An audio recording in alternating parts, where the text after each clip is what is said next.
नमस्कार मंडळी, तुमचं स्वागत आहे माझ्या यूट्यूब चॅनेलवरती। तर सकाळी ना आधी इकडं नाश्ता बनवायला घेतला, कारण सगळ्यांना भूक लागली होती। आणि हिचं बघा मध्ये मध्ये ती ओढणी एक कंटिन्यू तिच्या डोक्याला असतेच। ओढणीशिवाय तिचं काय बाकीचं काय नसतंच, तिला खेळायला काय लागत नाही, फक्त एक ओढणी झाली ना बाद झालं।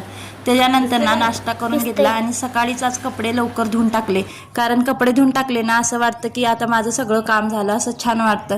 नंतर पूजा करायची होती तर फुलं तोडायला गेले, तिथं मस्त असं गुलाबाचं फूल दिसलं। त्याच्यानंतर इकडं मोगऱ्याच्या झाडाला पण छोटे छोटे कळ्या लागल्या होत्या। तुमच्या इकडं काय म्हणतात माहीत नाही या झाडाला, पण आमच्या इकडं मोगऱ्याचं झाडच म्हणतात। आणि दुपारी इतकं ऊन पडलं होतं ना, आणि सायकल असं उन्हातच लावतात। मग सासूबाई कावतात की उन्हात सायकल लावायची नाही, सायकल खराब होते। मग ती सायकल सावलीत लावली। त्याच्यानंतर मला केळाचा ज्यूस बनवायचा होता, ज्यूस बनवला आणि मस्त असं पिला।